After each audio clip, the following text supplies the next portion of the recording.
오늘 세계 명작의 산책은 노벨 연구소에서 최고의 책으로 선정된 제프리 초서의 캔터베리 이야기 중에서 뉘우치지 못해 냄비와 지옥에 간 탁발수사의 이야기입니다.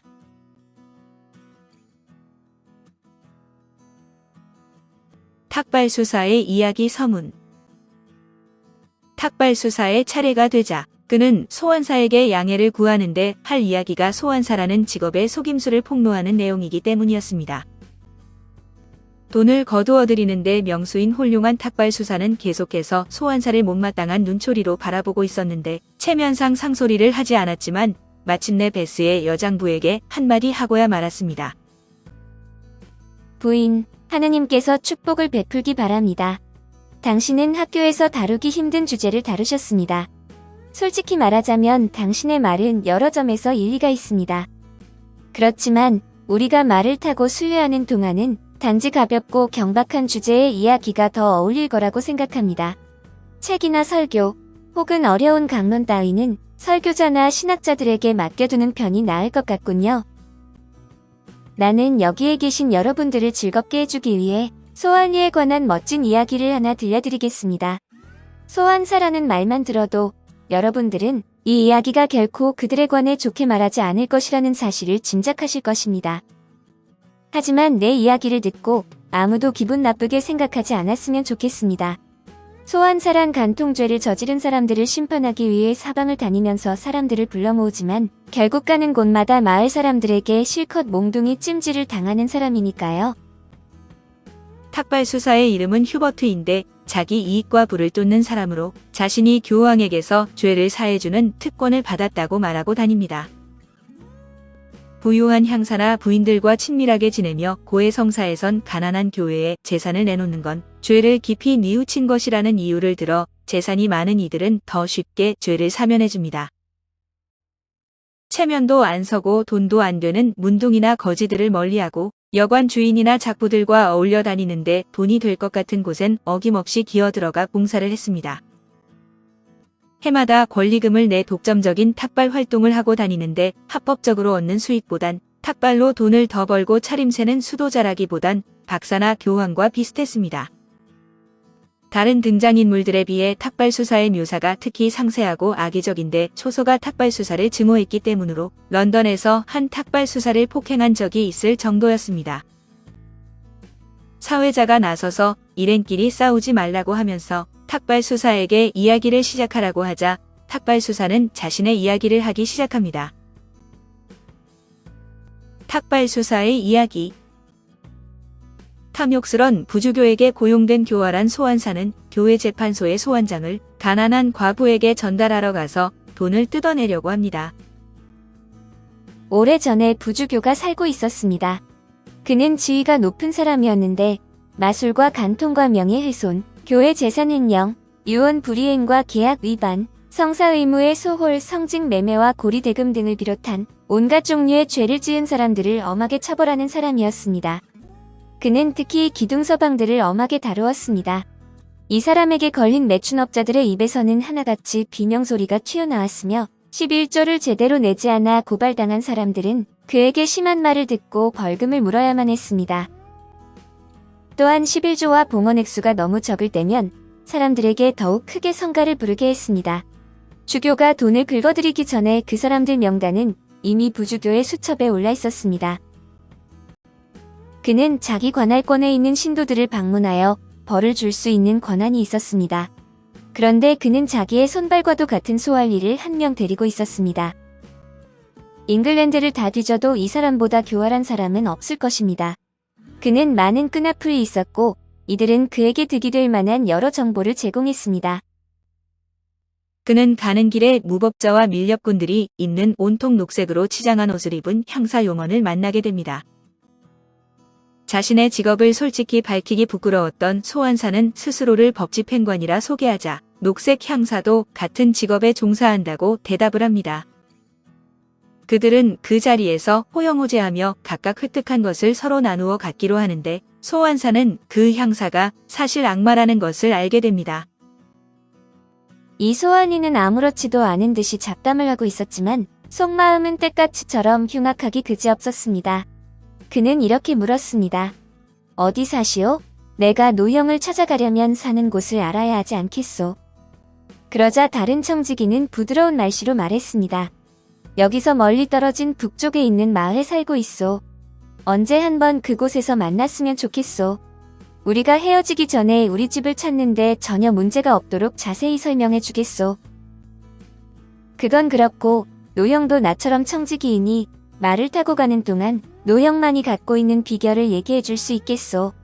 어떻게 해야 우리가 가장 실속을 차릴 수 있는지 알고 싶소.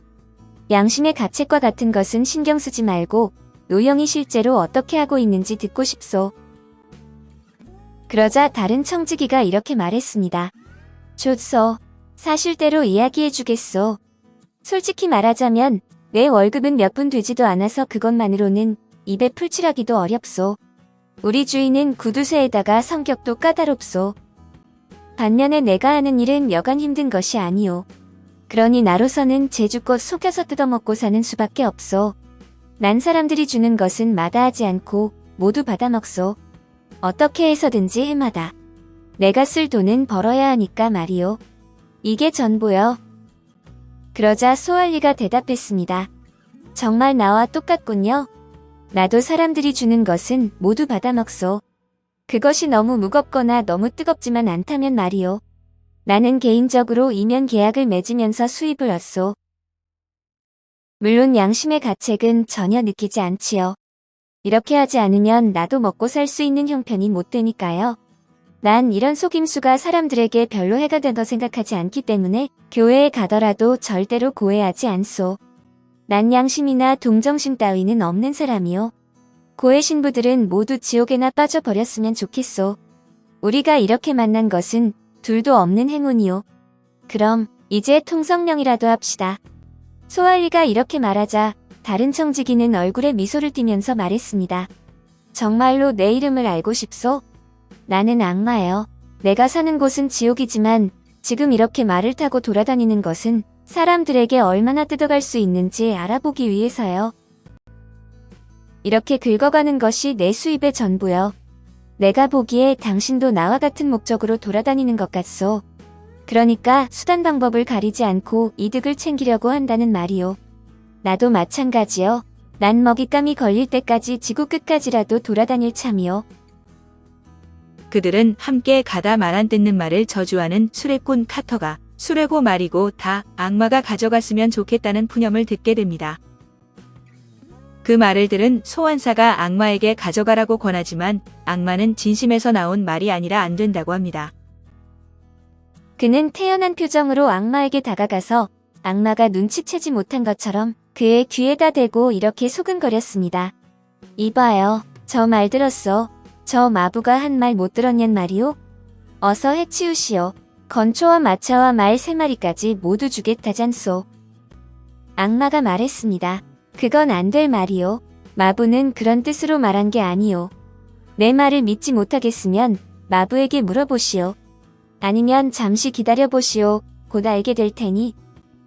마부가 말 엉덩이를 찰싹 때리자 말들은 있는 힘을 다해 마차를 끌기 시작했습니다. 그러자 마부가 이렇게 소리쳤습니다. 잘하고 있어. 이제 하느님이 너희들에게 축복을 내리실 거다. 너희들이 이룬 크고 작은 일에 모두 축복을 내리실 거야. 하느님과 성 엘로이께서 너희들을 보살펴 주시길. 하느님 정말 감사합니다. 제 마차가 드디어 진흙 수렁에서 빠져나왔습니다. 이 광경을 본 악마가 말했습니다. 이제 알았소. 내가 뭐라고 했소? 아까 마부가 한 말은 진심이 아니었음을 알았을 것이오. 그럼 이제 우리가 가야 할 길이나 갑시다. 여기에서 내가 챙길 만한 것은 아무것도 없소. 그들은 과부를 만나러 가는데 소환사가 그 여인을 가짜 소환장으로 협박하려 하고 뇌물을 주면 사건을 기각시킬 것이라고 합니다. 그러나 그녀는 소환사에게 지옥에 가라고 저주를 하고 진심에서 나온 이 말의 악마는 소환사를 지옥으로 끌고 가버립니다. 왕 중의 왕이신 그리스도님, 저를 도와주소서. 저는 그곳으로 갈 수가 없답니다. 오랫동안 병을 앓고 있어서 그렇게 멀리는 갈 수가 없답니다. 그곳에 간다면 아마 저는 죽고 말 겁니다. 이 옆구리가 너무 쑤셔서. 소알리나리 소환장 사본을 하나 가질 수 있을까요? 그럼 대리인을 시켜서 제가 고발당한 죄목에 관해 모두 답변하도록 하겠어요. 그러자 소알리가 말했습니다. 그렇다면 좋아. 12페니만 내놓는다면 특별히 용서해주마. 하지만 이 돈을 받는다 해도 내게 크게 득되는 것이 없어.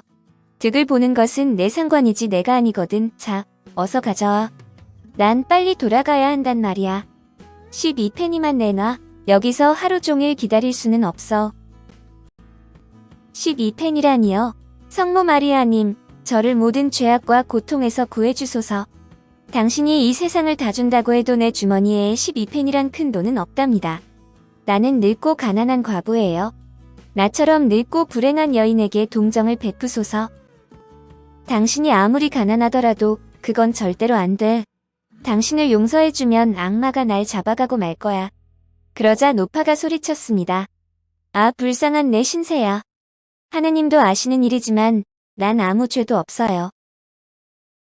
돈을 내놔. 성 안나를 두고 맹세하는데 할멈이 오래전부터 내게 진 빚의 대가로 새 냄비를 들고 가겠어. 당신이 서방질을 했을 때 내가 대신 당신 벌금을 냈단 말이야. 그건 거짓말이에요. 구세주를 두고 맹세할 건데 난 지금까지 한 번도 재판소에 소환당한 적이 없어요. 남편이 있을 때에도 그랬고 과부가 되어서도 서방질은 한 적이 없어요. 난 바람을 피운 적이 한 번도 없어요. 커다란 검은 악마여, 이 빌어먹을 놈과 내 냄비를 가져가 버리소서. 노파가 무릎을 꿇고 마구 욕하는 것을 들은 악마가 이렇게 말했습니다. 자, 마벨 아줌마, 지금 한 말이 정말이지요? 저놈이 죽기 전에 악마가 와서 저놈과 내 냄비를 함께 가져갔으면 좋겠어요. 저놈이 끝내 뉘우치지 않으면 말이에요. 그러자 소알리가 큰 소리로 말했습니다. 이 빌어먹을 늙은 년아. 말 같지도 않은 소리 나지도 마. 내가 내 년한테 무얼 빼앗았다고 뉘우쳐. 지금 당장 내 속옷을 비롯해 옷가지를 전부 찢어놓고 말겠어. 이때 악마가 말했습니다.